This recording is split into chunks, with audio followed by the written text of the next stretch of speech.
Hello दोस्तों, मैं अनामिका सिंह स्वागत करती हूँ आप सबका आपके यूट्यूब चैनल नॉलेज कॉर्नर में। फ्रेंड्स, ये मैथ की आज की हमारी पहली क्लास है। इसके पहले हम लोगों ने मैथ का सिलेबस डिस्कस किया था। बीपीएससी टीआरई 4.0 में पीआरटी 6 to 8 9 10th और 11 12th मैथ में कौन सा कितना सिलेबस है, मैथ का किस टॉपिक से क्वेश्चन पूछे जाते हैं, सब कुछ इसके पहले के वीडियो में हम लोगों ने डिस्कस किया हुआ है। अगर आपने उस वीडियो को नहीं देखा है तो हमारे इसी चैनल पे जाइए और सिलेबस वाले वीडियो को ज़रूर देखिए। आज जो हम स्टार्ट करेंगे, हमारा पहला टॉपिक नंबर सिस्टम यानी कि संख्या पद्धति। संख्या पद्धति का पहला टॉपिक आज हम लोग स्टार्ट करेंगे। आप हमारे साथ लास्ट तक बने रहिए, वीडियो को ज़्यादा से ज़्यादा शेयर करिए, चैनल को सब्सक्राइब करिए और वीडियो को लाइक करिए और कमेंट बॉक्स में अपना उचित राय भी हमें बताते रहें। साथ ही साथ अगर आप इस क्लास की PDF प्राप्त करना चाहते हैं तो आप जो है टेलीग्राम चैनल को ज्वाइन कर लें। आज हमारा फर्स्ट क्लास है। फर्स्ट क्लास में आप जो हमारे साथ पढ़ेंगे, पहला ही टॉपिक वो है नंबर सिस्टम या फिर जिसे आप हिंदी में संख्या पद्धति कहते हैं। क्लास हिंदी और इंग्लिश दोनों लैंग्वेज में होगी। आपको अच्छे से समझते हुए जाना है और लास्ट तक बने रहना है। ओके। नाम है नंबर सिस्टम। नंबर सिस्टम में अगर हमें नंबर के सिस्टम के बारे में जानना है तो पहले हमें ये पता होना चाहिए कि नंबर होते क्या हैं। नंबर क्या है? What are number? क्या कोई बता सकता है व्हाट आर नंबर? नंबर क्या है? अगर हम किसी भी चीज़ के सिस्टम के बारे में जानना चाहेंगे तो सबसे पहले उसके बारे में जानेंगे, फिर हम उसके सिस्टम के बारे में जानेंगे। ये पूरा टॉपिक ही नंबरों के सिस्टम के बारे में बताएगा। नंबर क्या होता है, कैसे चलना है, ये सब कुछ हमें नंबर के बारे में ही जानना है। अगर आपको नंबर्स के बारे में जानना है तो थोड़ा सा इसके बारे में समझिए कि नंबर क्या होते हैं। बात करें नंबर की, नंबर दो तरह के होते हैं। एक होता है आपका रियल नंबर और जिसे आप कहते हैं वास्तविक संख्या। दूसरी होती है इमेजनरी नंबर यानी कि काल्पनिक संख्या। इमेजिनरी नंबर क्या? वो नंबर जो हमारे सपनों में ही आते हों। जैसे रात में आँख बंद करके सोए और सपना आया कि हम करोड़पति बन गए, अरबपति बन गए, या फिर हमारा सिलेक्शन हो गया बीपीएससी टीआरई में 150 में से 200 नंबर हमारे आ गए एग्ज़ाम में। कुछ भी ऐसे नंबर जो हमें सपनों में आते हैं वो इमेजिनरी नंबर कहलाते हैं।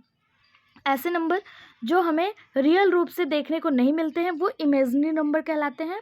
और रियल नंबर वो नंबर होते हैं जैसे वास्तविक संख्या, जिनको हम देखते हैं, लिखते हैं, सुनते हैं, वो रियल नंबर होते हैं। रियल का मतलब होता है वास्तविक संख्याएं। वास्तविक संख्या, एक मिनट। रियल नंबर का मतलब क्या होता है? तो आप बोलेंगे मैम रियल नंबर का मतलब होता है वास्तविक संख्याओं के बारे में बात करना।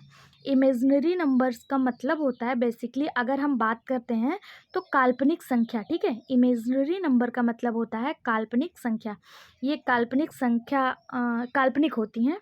वो तो एग्जामिनर का कहें या फिर भगवान की दुआ या दया कहें कि हमारे सिलेबस में, जो हमारा सिलेबस है बीपीएससी का, उसमें इमेजिनरी नंबर नहीं दिया हुआ है। एग्जामिनर ये नहीं चाहता है कि आप सपने देखें और ऐसी संख्याओं की बात करें जो सपनों में आए। ये एग्जामिनर नहीं चाहता है और ये इमेजिनरी नंबर हमारे सिलेबस में नहीं आते हैं। इन इमेजिनरी नंबर को सिलेबस से हटा दिया गया है बीपीएससी के। ये सिलेबस में तो है लेकिन उन बच्चों के सिलेबस में है जो 11th और 12th का एग्ज़ाम देंगे मैथ से, जिनका मैथ है, जो मैथ के साथ 11th और 12th का एग्ज़ाम देंगे, जिनका मैथ सब्जेक्ट है, वो इन इमेजिनरी नंबर को पढ़ेंगे। बाकी किसी को इन इमेजिनरी नंबर यानी कि काल्पनिक संख्या को नहीं पढ़ना है। हमें पढ़ना क्या है? हमें पढ़ना रियल नंबर। पूरा मैथ जितना हमने टॉपिक में डिस्कस करा है, सब कुछ हमें रियल नंबर में पढ़ना है। ठीक, नंबर दो तरीके से डिवाइड किए गए, एक वास्तविक और एक इमेजिनरी। वास्तविक रियल, इमेजिनरी यानी काल्पनिक। अच्छी बात यह है कि इमेजिनरी नंबर हमारे सिलेबस में नहीं है। It is not a part of your syllabus, but हम लोग इसके बारे में थोड़ा सा समझ लेते हैं कि इमेजिनरी नंबर होता क्या है। उसके बाद कहानी शुरू होगी रियल नंबर से। देखिए, जल्दबाजी नहीं करना है, हमें बहुत अच्छे से समझते हुए चलना है। अब आप लोगों से एक क्वेश्चन है कि आप लोगों में से कितने लोगों ने कॉम्प्लेक्स नंबर या फिर सम्मिश्रण संख्या सुनी हुई है? आप लोगों में कितने लोगों ने कॉम्प्लेक्स नंबर के बारे में सुना है या देखा है? क्या आप लोगों ने कभी ऐसी कोई संख्या देखी है या फिर ऐसे लिखा हो 2 + 3i, ऐसी कोई संख्या आप लोगों ने देखी है? इसी को कॉम्प्लेक्स नंबर कहते हैं। कॉम्प्लेक्स नंबर क्या होता है? जिसमें एक नंबर रियल होता है और एक नंबर आपका इमेजिनरी होता है। जहाँ पे आई लग गया, ये 3i, ये वाला इमेजिनरी संख्या हो गई। इसका आपने देखा होगा कि इसके दो हिस्से हैं, एक होता है ये वाला हिस्सा और एक होता है ये वाला हिस्सा। ये जो प्लस या फिर यहाँ पे माइनस लग सकता है, यहाँ पे कोई भी साइन लग सकता है, यहाँ 4i हो गया। ये हिस्सा जो दो हिस्से को जोड़ता है, एक संख्या वो है जिसमें आई नहीं लगा है, यानी कि काल्पनिक वाला पार्ट नहीं लगा है। एक हिस्सा वो है जिसमें आई लगा हुआ है, जिसे इमेजिनरी नंबर कहते हैं। यानी कि कॉम्प्लेक्स नंबर क्या हुआ? कॉम्प्लेक्स नंबर दो नंबर से मिलकर बनी होती है। एक होता है रियल पार्ट और एक होता है इमेजिनरी पार्ट।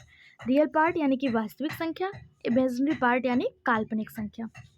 एक ऐसी संख्या जिसमें दोनों हिस्से समाहित होते हैं, रियल नंबर और इमेजिनरी नंबर, उसे कॉम्प्लेक्स नंबर कहते हैं। या फिर इसे ऐसे कह सकते हैं, ऐसी संख्या जो रियल और इमेजिनरी को मिलाकर बनती है, उसे कॉम्प्लेक्स नंबर या फिर सम्मिश्रण संख्या कहते हैं। अब इसको इमेजिनरी क्यों कहा गया? क्योंकि अब यहाँ पे जो आई स्क्वायर होता है, इसकी वैल्यू होती है ना -1। आई स्क्वायर की जो वैल्यू होती है वो होता है -1। अब इसका मतलब आई की वैल्यू कितनी होगी? आई की वैल्यू हो जाएगी √-1। आप जानते हैं किसी भी संख्या का वर्ग कभी भी माइनस में नहीं होता है। कोई भी संख्या, आप कोई भी संख्या, कोई भी नंबर ले लीजिए, उसका वर्ग कभी भी माइनस में नहीं होगा। क्योंकि माइनस वाली संख्या का अगर आप वर्ग करोगे तो वो भी प्लस में हो जाएगा। जैसे -2 का अगर आप वर्ग करेंगे तो ये प्लस में आ जाएगा। लेकिन आप यहाँ देख पा रहे हैं, संख्या का वर्ग माइनस में आ रहा है। संख्या का वर्ग माइनस में आ रहा है। संख्या का वर्ग माइनस में तभी आएगा जब वो संख्या होगी काल्पनिक, इमेजिनरी। सिर्फ इमेजिनरी नंबर का ही जो वर्ग है वो माइनस में हो सकता है, कभी भी रियल नंबर का वर्ग माइनस में नहीं होगा। याद रखिएगा इस बात को। मैं सब कुछ लिखते हुए समझाते हुए चलूँगी, डेफिनेशन भी बताऊँगी। आप लोग बने रहिए और थोड़ा ये सब कुछ समझते हुए चलिए, ठीक है। इसको इसलिए नहीं लिख रही हूँ क्योंकि इसका डेफिनेशन इसलिए मैंने नहीं लिखा क्योंकि ये जो है हमारे सिलेबस में नहीं है, ठीक है। केवल एक बार थोड़ा सा हम लोग इसको समझ लेते हैं कि इमेजिनरी नंबर है क्या। अब हम लोग देखेंगे आगे जो हमारे सिलेबस में है, रियल नंबर। रियल नंबर में हमें क्या क्या पढ़ना है वो आप नोट करते हुए जाइए। अब आपका सिलेबस अच्छे से हम लोग डिस्कस करते हुए चलेंगे। सबसे पहले हमें जो रियल नंबर में पढ़ना है, अब देखिए इमेजिनरी नंबर को छोड़ दीजिए, अब हम पढ़ेंगे रियल नंबर जो हमारे सिलेबस में है। यहाँ से हम अपना सिलेबस पढ़ते हुए चलेंगे। इमेजिनरी नंबर हमने समझ लिया, वो हमारे सिलेबस में नहीं था, लेकिन थोड़ा सा समझने के लिए हमने देखा। अब हम देखेंगे रियल नंबर। रियल नंबर ये हमारे सिलेबस में है। इसमें हमें पढ़ना क्या क्या है, ये टॉपिक आपके सामने लिखे हुए हैं। इन टॉपिक के डिफिनेशन और एग्जाम्पल सब कुछ हम लोग समझेंगे डिटेल में, एक एक करके डिटेल में। लेकिन एक बार हम लोग देख लेते हैं कि रियल नंबर में आता क्या क्या है। रियल नंबर यानी कि वास्तविक संख्याओं में हमें पढ़ना है इरेशनल नंबर, जिसे अपरिमेय संख्या कहते हैं। उसके बाद है रैशनल नंबर, जिसे परमेय संख्या कहा जाता है। इरेशनल नंबर परमेय संख्या, रेशनल नंबर इरेशनल नंबर अपरमेय संख्या, फिर है रैशनल नंबर परमेय संख्या। फिर बनती है तीसरी चीज़, दैट इज़ कॉल्ड फ्रैक्शन, जिसे आप कहते हैं भिन्न। चौथे नंबर पे है डेसिमल, जिसे आप दशमलव कहते हैं। फिर है इंटीजर्स यानी कि पूर्णांक, होल नंबर्स पूर्ण संख्या, नेचुरल नंबर प्राकृतिक संख्या, ऑड इवन प्राइम नंबर, सम विषम अभाज्य संख्या। ये सब हमारे जो हैं ये रियल नंबर के ये सब जो होते हैं, ये सब जो संख्याएं होती हैं वो रियल नंबर होती हैं। इन सबको हम लोग डिटेल में अच्छे से पढ़ेंगे। कोई भी चीज़ हम लोग शॉर्टकट में नहीं पढ़ेंगे, केवल सॉल्व करने के तरीक़ों को छोड़ के सब कुछ डिटेल में पढ़ते हुए चलेंगे। तो आप वीडियो में लास्ट तक बने रहिए और मैथ के और वीडियो पाने के लिए चैनल को सब्सक्राइब भी कर लें, ठीक है। 1 बाय 1 इन सबको हम लोग पढ़ते हुए चलेंगे, ठीक है। इसमें एक और छूट गया है, वो है कंपोजाइट नंबर यानी कि भाज्य संख्या। इसमें टोटल हम लोग 1 2 3 4 5 6 7 8 9 10 11 टोटल 11 नंबर को पढ़ना है। रियल नंबर में इन 11 चीज़ों को हम लोग पढ़ना है। अब एक एक करके डिटेल में एक एक चीज़ को हम लोग स्टार्ट करते हैं। क्या सब लोग रेडी हैं? अगर आप लोग इसको नोट करते हुए चल रहे हैं तो बहुत अच्छी बात है, नहीं तो आप इसका PDF हमारे टेलीग्राम चैनल से प्राप्त कर सकते हैं। अब सबसे पहले हम लोग देखते हैं रेशनल नंबर। रेशनल नंबर यानी कि अपरिमेय संख्या क्या होती है? ये जितने भी नंबर हैं ये सब रियल नंबर के अंतर्गत आती हैं। अब रियल नंबर में सबसे पहले हम लोग देखेंगे रैशनल नंबर। रैशनल नंबर होता क्या है, इसको कैसे परिभाषित किया जाता है, इसके एग्जाम्पल क्या होते हैं, अपरिमेय संख्याएं होती क्या हैं, ये सब कुछ हम लोग देखेंगे। इन रैशनल नंबर का पहली परिभाषा जो है, पहले इसको जैसे समझ सकते हैं, पहला है कि इसे पी बाई क्यू के रूप में नहीं लिखी जा सकती। रैशनल नंबर को कभी भी पी वाई क्यू के रूप में नहीं लिखी जा सकती। पी वाई क्यू का मतलब क्या है, जैसे 1/2, 7/6, ये बटे के रूप में हम लोग इसको नहीं लिख सकते हैं। दूसरी चीज़ जो है रैशनल नंबर का क्या परिभाषा है, दूसरी है कोई भी संख्या जो रूट में लिखी हुई है और उसका रूट हट नहीं सकता है, जैसे √5, √7, कोई भी संख्या जो रूट में लिखी हुई है और उसका रूट हट नहीं सकता है। देखिए एक चीज़ ध्यान दीजिएगा, ऐसी संख्या जिनके ऊपर से रूट हट सकती है वो रैशनल नंबर में नहीं आएगा। कुछ ऐसी संख्याएं होती हैं जो रूट में लिखी होती हैं, जैसे 9, √9 लिखा है और इसको जब आप रूट सॉल्व करेंगे ना तो 3 आ जाएगा, ये रूट हट जाएगा। ये अपरिमेय संख्या नहीं होगी, ये परिमेय संख्या होगी अगर रूट हट जाती है। लेकिन वो संख्या जिनके अंदर की रूट नहीं हटती है, जैसे √7, इसका रूट आप कभी भी नहीं हटा सकते हैं, वो परिमेय संख्या के अंतर्गत आती है। फिर है अभाज्य संख्या। अभाज्य संख्या कोई भी अभाज्य संख्या है और रूट के अंदर लिखी हुई है वो हमेशा अपरिमेय संख्या होगी, ठीक है। अभाज्य संख्या कोई भी जो अंडर रूट के अंदर हो, जैसे कि अभाज्य संख्या 5 है, 5 एक अभाज्य संख्या है और ये रूट के अंदर है, तो ये हमेशा अपरिमेय संख्या होगी, इरेशनल नंबर होगी, ठीक है। फिर उसके बाद एक चीज़ फंसता है पाई और 22/7। पाई और 22/7, इसमें से जो पाई है आपका ये अपरिमेय है और जबकि 22/7 जो है ये परिमेय है। पाई जो है ये अपरिमेय है और 22/7 ये परिमेय संख्या है। कैसे, अभी हम लोग इसको बहुत अच्छे से समझेंगे, आप हमारे साथ बने रहिए, ठीक है। उसके पहले मैं आपको एक एग्जाम्पल देना चाहूँगी। आपके सामने एक संख्या है, यहाँ पे मैं देती हूँ, 1 मिनट, यहाँ पे लिखती हूँ। आपके सामने एक संख्या है 2.35796 ऐसे है। तो ये बताइए ये परिमेय है कि अपरिमेय है, आप बताइए ये परिमेय है कि अपरिमेय है। तो देखिए ये जो संख्या है ये अशांत है। अशांत यानी कि नॉन टर्मिनेटिंग है, लेकिन इसमें कोई भी पैटर्न नहीं बन रहा है। ये नॉन टर्मिनेटिंग के साथ साथ प्लस नॉन रिपीटिंग है। नॉन रिपीटिंग का मतलब नॉन रिपीटिंग का मतलब होता है कि कोई भी अंक हमें जो है वो बार बार देखने को नहीं मिल रहा है, कोई भी अंक हमें बार बार नहीं देखने को मिल रहा है, यानी कि ये अशांत अनावृत्ति वाली संख्या है, अशांत अनावृत्ति वाली संख्या है। देखिए ये नॉन रिपीटिंग यानी कोई भी अंक यहाँ से रिपीट नहीं हो पा रहा है और ये संख्या जो है ये शांत नहीं हो रही, बढ़ती चली जा रही, 6 7 8 9 4 3 ऐसे, और कोई भी अंक जो है वो रिपीट नहीं हो रहा है, चलती चली जा रही है। और दूसरा अनावृत्ति हो रही है, कोई एक पैटर्न जो है वो रिपीट नहीं हो रहा है।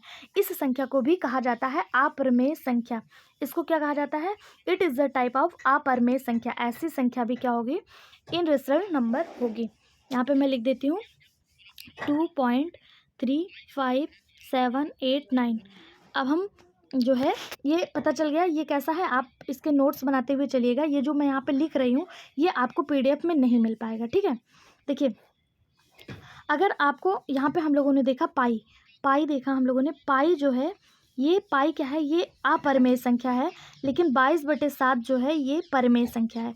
ये दोनों एक दूसरे के दोस्त हैं लेकिन ये दोनों एक नहीं होते हैं। क्यों, क्योंकि पाई का मान कभी भी 22/7 नहीं होता है। अगर आपके दिमाग में बैठा है कि पाई का मान 22/7 है तो आप अपने दिमाग से हटा दीजिए, 22/7 कभी भी पाई का मान नहीं होता है। केवल हम मान लेते हैं कि पाई का मान 22/7 होगा, लेकिन वो कभी नहीं होता। क्यों, हम मानते क्यों हैं, क्योंकि जब हम वैल्यू निकालते हैं इसकी, ये जो निकालते हैं 3.1478 9 ऐसे जो वैल्यू पाई का निकालते हैं, ये चला जाता है, यही लगभग 22/7 का भी मान होता है। ये लगभग होता है, एग्जैक्ट 22/7 नहीं होता है, ये बात याद रखिएगा। इसलिए ये दोनों एक नहीं होते हैं, ये दोनों लगभग मिलते जुलते हुए होते हैं। जैसे कि याद रखिएगा, जैसे मैं हूँ और मेरे ही शकल की कोई भी हम शकल हो, तो क्या आप ये बताइए, क्या हम दोनों एक हो जाएंगे? मैं और वो एक हो जाएंगे? कभी नहीं हो पाएंगे। इसी तरह पाई और 22/7 कभी भी एक नहीं होता है। पहले तो 22/7 जो है ये PYQ के रूप में लिखा है, ये परमेय संख्या हो जाएगी। और हम लोगों ने क्या देखा है, PYQ के रूप में नहीं लिख सकते, और 22/7 को हमने बहुत आसानी से PYQ के रूप में लिखा हुआ है। ठीक, समझ में आ गया? अपरिमेय संख्या, इरेशनल नंबर आप लोग को समझ में आ गया। अब हम देखेंगे रेशनल नंबर क्या होता है। कोई भी कंफ्यूजन होगा कमेंट बॉक्स में या फिर टेलीग्राम पे आप हमें ज़रूर कांटेक्ट करिएगा। अब हम देखते हैं रेशनल नंबर क्या होता है। रेशनल नंबर पूरा इरेशनल का, अपरिमेय का अपोजिट होता है। जो हमने रेशनल नंबर में लिखा वही हम इसको लिखते हुए इसका अपोजिट लिखते हुए चले जाएंगे। पहला, इसको हम PYQ के रूप में लिख सकते हैं।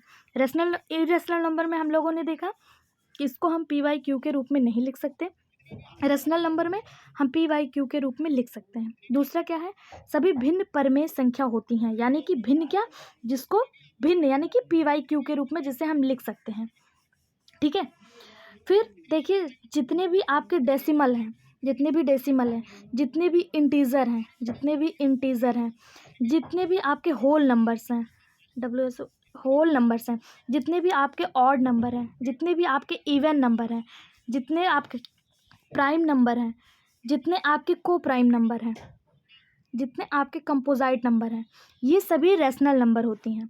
कौन कौन से? डेसिमल, इंटीजर्स लिखते हुए जाइएगा, decimal, integers, whole number, odd, even, coprime, composite यानी कि भिन्न, दशमलव, पूर्णांक, पूर्ण संख्या, सम, विषम, सह आभाज्य, भाज्य, प्राकृतिक, ये सभी संख्याएं परमेय होती हैं। This all are rational number. Okay, आप लोगों ने लिखा, आई होप सो आप लोग नोट बनाते हुए चल रहे होंगे, क्लियर हो रहा होगा। ठीक है, समझ में आ गया परमेय संख्या क्या होती है। जितनी भी डेसिमल होते हैं, जितने इंटीजर होते हैं, जितने होल नंबर होते हैं, ऑड नंबर, इवन नंबर, को प्राइम नंबर, ये सब क्या होते हैं, परमेय संख्याएं होती हैं। देखिए अब यहाँ से एक आपका इम्पॉर्टेंट टॉपिक बनता है, एक इम्पॉर्टेंट चीज़ निकल के आता है, इम्पॉर्टेंट पॉइंट, कि सभी भिन्न परमेय होती हैं। जितनी भी भिन्न है, चाहे वो 5/9 हो, 9/8 हो, कोई भी भिन्न है वो आपकी परमेय होती है। लेकिन सभी परमेय संख्याएं भिन्न नहीं हो सकती हैं, ये बात आपको ध्यान देना है। सभी परमेय संख्याएं भिन्न नहीं हो सकती। यहाँ से एक कथन एब्जॉर्प्शन करके आपसे क्वेश्चन पूछ लिया जाएगा कि सभी भिन्न परमेय संख्या होती हैं, लेकिन क्या सभी परमेय संख्याएं भिन्न होती हैं? यहाँ से ऐसे करके कथन और एब्जॉर्प्शन में आंसर आता है, क्वेश्चन आता है, ये बात ध्यान दीजिएगा। सभी भिन्न परमेय संख्या होती हैं, लेकिन सभी परमेय संख्याएं भिन्न नहीं होती हैं। ठीक, उसके बाद देखते हैं, एक चीज़ आपको समझाते हैं। देखिए आपके पास एक संख्या है 3.27, 3.27, ये संख्या है आपके पास।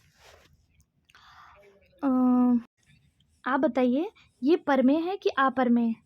एक मिनट, 3.27 ये परमेय है कि अपरमेय है? तो देखिए अभी हम लोगों ने पढ़ा जितने भी डेसिमल्स होते हैं वो परमेय होते हैं, तो ये क्या हो गया, परमेय हो गया। हमको यहाँ पे पॉइंट मिल गया, तो हमें क्या पता चल गया कि ये परमेय संख्या है। हमने अभी देखा था जितने भी डेसिमल्स होते हैं वो परमेय संख्या होते हैं। अब देखिए ये डेसिमल खत्म हो गया 3.27। अब देखिए 27 ये खत्म हो गया, ये खत्म हो गया। खत्म हो गया का मतलब क्या है, ये शांत है।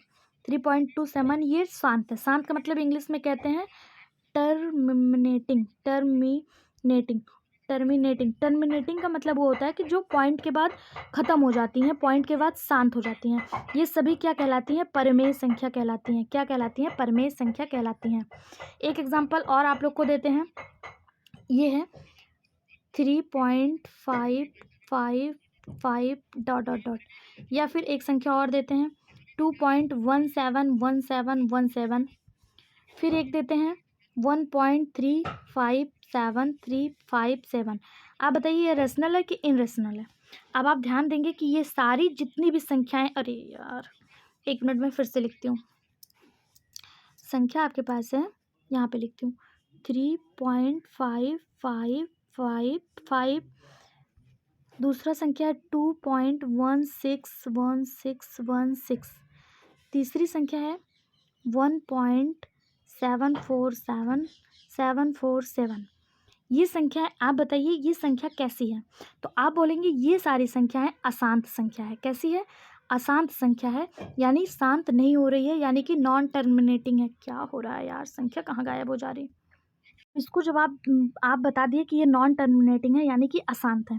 लेकिन इसको जब आप लोग लिखेंगे एक पैटर्न बनेगा, तो इसको हम लोग ऐसे लिख सकते हैं 3.5 पे बार, इधर देखिए 3.5 पे बार लगा सकते हैं, 3.5 पे बार लगा सकते हैं, और यहाँ पे 2.17 पे बार लगा सकते हैं, और यहाँ पे हम लोग 3.467 पे बार लगा सकते हैं, क्योंकि ये संख्या उसके बाद वही संख्या रिपीट हो रही है, सेम संख्या रिपीट हो रही है। ये संख्या कैसी है? अशांत तो है, लेकिन ये रिपीटिंग है, इसमें आवृत्ति देखने को मिल रही है। ये अशांत है और आवृत्ति है, यानी कि नॉन टर्मिनेटिंग होते हुए भी किसी पैटर्न को रिपीट कर रही हैं, किसी पैटर्न को फॉलो कर रही हैं, यानी कि उसके ऊपर बार लग जा रहा है। तो जितनी भी बार वाली संख्याएं हैं वो भी परमेय संख्याएं होती हैं। याद रखिएगा, दीज आर रेशनल नंबर। ऐसी संख्याएं जिनके ऊपर बार लग रहा है वो परमेय संख्याएं होती हैं। याद रखिएगा, मैं आपको बहुत डिटेल से समझा रही हूँ। अगर आप नोट्स बनाते हुए चलेंगे तो आपको कोई भी कन्फ्यूज़न नहीं होगा, क्योंकि यहाँ पे जो चीज़ें लिखी हुई उसके अलावा बहुत सी चीज़ें मैं आपको समझाते हुए चल रही हूँ। आप लोग उसको अपने कॉपी में नोट्स करते हुए चलेंगे तो आपको कोई भी दिक्कत नहीं होगी। ठीक है, ये डन हो गया। जितनी भी बार वाली संख्याएं क्या होंगी? वो होंगी परमेय संख्याएं होंगी। हम लोगों ने रेशनल पढ़ लिया, इरेशनल पढ़ लिया। अब हम लोग बात करेंगे फ्रैक्शन की। फ्रैक्शन क्या होता है? तो फ्रैक्शन कुछ नहीं होता है, फ्रैक्शन रेशनल नंबर का एक छोटा सा भाग होता है, परमेय संख्याओं का एक छोटा सा हिस्सा होता है। रेशनल नंबर का एक छोटा सा हिस्सा होता है फ्रैक्शन। ठीक है, fraction is a small part of rational number. किसी भी परमेय संख्या का एक छोटा सा भाग होता है फ्रैक्शन, जिसे हम p/q के फॉर्म में लिख सकते हैं। ठीक है, इसे फ्रैक्शन कहते हैं। अच्छा, अगर मान लीजिए ये हमने लिखा कि जिसे हम p/q के रूप में लिख सकते हैं। अभी हम लोगों ने एक कथन यहाँ पे देखा हुआ था कि सभी फ्रैक्शन परमेय संख्या होती हैं, पहला स्टेटमेंट देखा। फिर उसके बाद हम लोगों ने देखा लेकिन सभी परमेय संख्या भिन्न नहीं होती है। दो स्टेटमेंट आपके सामने था। इसी स्टेटमेंट को अब हम लोग एक बार समझते हैं कि ये स्टेटमेंट था क्या। देखिए यहाँ पे अगर ये नहीं लगा होता, केवल दिया होता क्या सभी परमेय संख्याएं भिन्न हैं, तो ये गलत हो जाता। क्यों?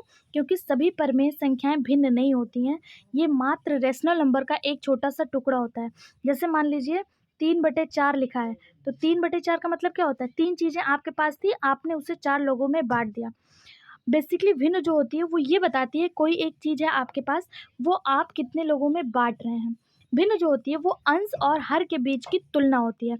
अगर आप इसका डीपली डेफिनेशन देंगे तो क्या देंगे कि जो भिन्न होती है वो अंश और हर के बीच की तुलना होती है। अंश और हर के बीच की तुलना को ही भिन्न कहते हैं। अब हम देखते हैं दोनों में अंतर क्या है। एक बार मैं आप लोग को अंतर बता देती हूँ। रेशनल नंबर और, एक मिनट कहाँ लिखूँ मैं, यहाँ पे लिखती हूँ, यहाँ पे रेशनल नंबर और रेशनल नंबर और हम लोग देख लेते हैं फ्रैक्शन में डिफरेंट। फ्रैक्शन में अंतर क्या है, रेशनल नंबर और फ्रैक्शन में अंतर क्या है। फिर आप याद रखिएगा परमेय संख्या जो है ये 3 हिस्सों में डिवाइड किया गया है। परमेय संख्या निगेटिव हो सकती है, परमेय संख्या 0 हो सकती है, परमेय संख्या पॉजिटिव हो सकती है। ठीक है, परमेय संख्या यानी रेशनल नंबर जो है वो निगेटिव हो सकती है, पॉजिटिव हो सकती है और 0 हो सकती है। परमेय संख्या जो है हमारा वो निगेटिव हो सकती है, 0 हो सकती है और पॉजिटिव हो सकती है। और वहीं बात करें जैसे कि निगेटिव में क्या, निगेटिव में जैसे 2/3, जैसे -5/7, जैसे -7/6, ये आपका परमेय संख्या है। लेकिन अगर फ्रैक्शन की बात करें तो फ्रैक्शन कभी भी निगेटिव हो नहीं सकती है। जैसे कि मैं आपके बात करूँ -2/3 क्या एक भिन्न होगी? तो आप बोलोगे ये भिन्न नहीं होगी, कभी नहीं होगी। क्यों? क्योंकि ये परमेय संख्या है, क्योंकि भिन्न जो है वो हमेशा पॉजिटिव होगी, भिन्न कभी भी निगेटिव नहीं होगी। अगर कोई आपके पास 2/5 है, 5/7 है और माइनस के रूप में है, तो वो कभी भी भिन्न नहीं होगी, वो हमेशा आपकी परमेय संख्या होगी। भिन्न की कंडीशन होती है, भिन्न कभी भी निगेटिव नहीं होती है, भिन्न कभी भी निगेटिव नहीं होती है। और जीरो, जीरो कभी भी भिन्न नहीं होगी। जीरो एक परमेय संख्या है, लेकिन जीरो कभी भी भिन्न नहीं होगी। अब हम आपको क्या समझ में आया? एक बात समझ में आया, परमेय संख्याओं का एक छोटा सा हिस्सा, कौन सा हिस्सा, जो धनात्मक चीज़ों की बात करता है, यही मात्र भिन्न कहलाता है। बाकी निगेटिव और जीरो ये दोनों ही भिन्न के एग्जाम्पल नहीं हैं। Positive number are always known as fraction. ठीक है, अब यहाँ से डिफरेंस आपको समझ में आ गया। जो आप लोगों ने यहाँ पे ये वाला देखा था कि लेकिन सभी परमेय संख्याएं भिन्न नहीं होती, तो कैसे नहीं होती, समझ में आया आपको कि सभी परमेय संख्याएं भिन्न कैसे नहीं होती? सभी परमेय संख्याएं भिन्न इसलिए नहीं होती क्योंकि परमेय संख्याओं को अगर हम 3 भागों में बांटते हैं, एक पॉजिटिव, एक जीरो और एक निगेटिव, एक जीरो और एक पॉजिटिव, तो जो ये पॉजिटिव वाला पार्ट है, जो ये आपका पॉजिटिव वाला पार्ट है, यही केवल भिन्न के रूप में लिखा जा सकता है। इन दोनों को हम भिन्न के रूप में कभी भी नहीं लिख सकते हैं। ठीक है, इसीलिए हम कहते हैं कि सभी परमेय संख्याएं भिन्न नहीं होती हैं। ठीक, समझ में आया? जब अंश और हर दोनों ही पॉजिटिव होंगे तभी वो एक भिन्न का रूप लेंगे, वरना नहीं लेंगे। अगर एक भी ऋणात्मक हो गया, चाहे वो अंश चाहे वो हर, तो ये भिन्न नहीं होगा। ठीक है, अब आपके दिमाग में आएगा 1 क्या होगा? तो 1 क्या है? 1 नेचुरल नंबर है, 1 होल नंबर है, 1 फ्रैक्शन है, 1 परमेय संख्या है। ठीक है, दिमाग में आएगा 1 प्राइम है या कंपोजाइट है। तो जब हम लोग प्राइम और कंपोजाइट पढ़ेंगे तब हम लोग देखेंगे कि 1 क्या है। ठीक है, अब देखते हैं, अब हम देखते हैं फ्रैक्शन के बारे में और कुछ बातें। जैसे हम लोग बात करें भिन्न की, बात करें भिन्न कितने प्रकार की होती हैं, तो भिन्न जो होते हैं वो 3 प्रकार के होते हैं। तो आप बोलोगे fractions are 3 type, there are 3 type of fractions. ठीक है, कौन कौन से, कितने तरीके होते हैं भिन्न? 3 तरीके के। कौन कौन से? प्रॉपर फ्रैक्शन, इम्प्रॉपर फ्रैक्शन और mix fraction. Proper fraction, improper fraction और मिक्स। ठीक, आप इसका एग्जांपल समझेंगे प्रॉपर फ्रैक्शन में। तो प्रॉपर फ्रैक्शन में आपको ये दिखाई दे रहा है, जो ऊपर वाली संख्या है, ऊपर वाली संख्या यानी कि अंश जो है ये हर से कम है। अगर ऐसी संख्या जिसका अंश हर से कम है, इसे प्रॉपर फ्रैक्शन कहा जाता है। ऐसी संख्या जिसका अंश हर्ष से कम है, उसे प्रॉपर फ्रैक्शन कहा जाता है। यहाँ पे आपने देखा कि ये उल्टा हो गया, यहाँ पे आप देख रहे हैं उल्टा हो गया। अंश जो है वो हर से बड़ा हो गया। अंश जहाँ पे हर से बड़ा हो जाता है उसे इम्प्रॉपर फ्रैक्शन कहते हैं। इम्प्रॉपर फ्रैक्शन क्या है? जहाँ पे अंश जो है वो हर से बड़ा हो जाता है, उसे इम्प्रॉपर फ्रैक्शन कहते हैं। यहाँ पे आप क्या देख रहे हैं? जैसे कि आप यहाँ पे देख रहे हैं, जैसे आप इसको अगर भाग लगाएंगे, 3 दूनी 6, 1 7, 7/3। ऐसे फ्रैक्शन जिसमें 2 हिस्से पाए गए, ध्यान से समझिएगा आप। एक ऐसा फ्रैक्शन जिसके 2 हिस्से पाए गए, एक तो कंप्लीट नंबर पाया गया, एक हिस्सा पाया गया, ऐसे फ्रैक्शन को मिक्स्ड फ्रैक्शन कहा जाता है। ऐसे फ्रैक्शन को क्या कहा जाता है?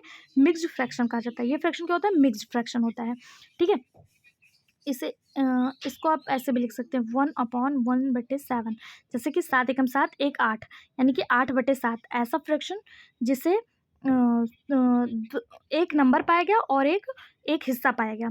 अब आपसे मैं एक क्वेश्चन करती हूँ कि मिक्स्ड फ्रैक्शन का जो जन्म है वो कहाँ से हुआ? मिक्स्ड फ्रैक्शन आया कहाँ से? तो इम्प्रॉपर फ्रैक्शन का एक हिस्सा ही है मिक्स्ड फ्रैक्शन। ठीक है, इम्प्रॉपर फ्रैक्शन का जन्म ही हुआ है इम्प्रॉपर फ्रैक्शन से। ठीक है, अगर आपसे कभी क्वेश्चन आ जाए कि मिश्रित फ्रैक्शन जो होता है, मिक्स्ड फ्रैक्शन जो होता है, वो किसका हिस्सा है, किस प्रकार का भिन्न होता है, तो ये इम्प्रॉपर का एक हिस्सा होता है मिश्रित भिन्न। इम्प्रॉपर फ्रैक्शन क्या होता है? जिसका अंश जो है वो हर से बड़ा होता है, वो इम्प्रॉपर फ्रैक्शन होता है। प्रॉपर फ्रैक्शन क्या होता है? जिसका अंश जो है वो हर से छोटा होता है, वो प्रॉपर फ्रैक्शन होता है। आई होप सो आप लोग को समझ में आ गया होगा। एक बार हम फिर से देख लेते हैं। ऐसा फ्रैक्शन मतलब भिन्न कितने प्रकार के होते हैं? 3 प्रकार के, प्रॉपर, इम्प्रॉपर और मिक्स्ड। मिक्स्ड को मिश्रित भिन्न कहते हैं। ऐसा फ्रैक्शन जिसका अंश बड़ा हो, हर छोटा हो, वो प्रॉपर फ्रैक्शन होता है। इम्प्रॉपर फ्रैक्शन क्या होता है? इम्प्रॉपर फ्रैक्शन होता है जिसका अंश जो है, जिसका अंश वो हर से बड़ा हो, उसे इम्प्रॉपर फ्रैक्शन कहते हैं। मिक्स्ड फ्रैक्शन क्या होते हैं? जिसमें एक संख्या लिखी हो और एक उसका भाग हो, इसे मिक्स्ड फ्रैक्शन कहते हैं। मिक्स्ड फ्रैक्शन का जन्म इम्प्रॉपर फ्रैक्शन से होता है। आई होप सो आप लोग को समझ में आ रहा होगा। आगे बढ़िए, अब हम लोग देख लेते हैं आज का लास्ट टॉपिक है, वो है इंटीजर्स। इंटीजर का अर्थ होता है, मतलब होता है पूर्णांक। ठीक है, अब आप पूर्णांक का संधि विच्छेद बताएंगे। आप लोग हिंदी पढ़ रहे होंगे, आप लोग को हिंदी का नॉलेज होगा कि पूर्णांक का संधि विच्छेद क्या होता है। पूर्णांक का जब हम लोग संधि विच्छेद करते हैं तो इसको कैसे लिखते हैं, पूर्ण प्लस अंक। हालांकि ऐसा कोई नियम नहीं है, मैं पूछ लूँगी परसेंटेज क्या होता है तो आप लोग प्रत प्लस शताब्द, ऐसा कोई नियम नहीं होता है। लेकिन एक बार हम लोग इसको देख लेते हैं। पूर्ण प्लस अंक यानी कि नंबर जो है वो कंप्लीट होना चाहिए। कंप्लीट संख्या, कंप्लीट नंबर को ही पूर्णांक कहा जाता है। वो कुछ भी हो सकता है, -5, -4, 0, 1, 2, 3, कोई भी संख्या लिखी हो वो पूर्णांक कहलाता है। लेकिन मैं अगर आपसे पूछ लूँ 2/3 क्या पूर्णांक होगा, तो नहीं, ये पूर्णांक नहीं होगा। पूर्णांक जो है ये निगेटिव हो सकता है, पूर्णांक जो है ये निगेटिव हो सकता है, जीरो हो सकता है, पॉजिटिव हो सकता है, लेकिन कभी भी ये PYQ के रूप में नहीं होगा, दशमलव के रूप में नहीं होगा, ये कभी भी नहीं होगा। ये आधी कटी वैल्यू है, ये कभी भी पूर्णांक नहीं होगा। पूर्णांक यानी कि पूर्ण संख्या, ऐसी संख्या जो अपने आप में पूर्ण हो। तो PYQ के रूप में लिखे हो यानी कि भिन्न, और डेसिमल्स यानी कि दशमलव कभी भी इंटीजर्स यानी कि पूर्णांक नहीं होंगे। अपने आप में पूर्ण संख्या दैट इज कॉल्ड इंटीजर। जैसे कि वो संख्या अपने आप में पूर्ण हो, चाहे वो माइनस में हो, चाहे वो प्लस में हो, चाहे वो जीरो हो, ये सभी पूर्णांक होंगे। लेकिन अगर वो भिन्न के रूप में लिखे हुए हैं तो ऐसी संख्या कभी भी पूर्णांक नहीं होगी। ठीक है, समझ में आ रहा है। नंबर पूर्ण होना चाहिए। PYQ के रूप में लिखा हो तो वो रैशनल होगा, लेकिन वो इंटीजर्स नहीं होगा, पूर्णांक नहीं होगा। आज के वीडियो में आप लोग को कोई भी कन्फ्यूज़न हुआ है? अगर कहीं भी कोई भी कन्फ्यूज़न हो तो आप हमें जो है टेलीग्राम चैनल पे कांटेक्ट कर सकते हैं और कमेंट बॉक्स में भी बता सकते हैं। लेकिन अगर आपको वीडियो पसंद आया हो तो हमें मोटिवेट करने के लिए इसको ज़्यादा से ज़्यादा शेयर करिए, लाइक करिए, सब्सक्राइब करिए। कल की वीडियो में हम लोग पढ़ेंगे होल नंबर्स। उम्मीद है आप लोगों को वीडियो अच्छा लगा होगा, आगे की जर्नी आप लोग को और अच्छी लगेगी। आप हमें मोटिवेट करते रहेंगे, चैनल को सब्सक्राइब कर लेंगे। नेक्स्ट वीडियो पाने के लिए बेल आइकन पर क्लिक कर लें, जिससे नोटिफिकेशन के माध्यम से आप तक वीडियो पहुंच जाए।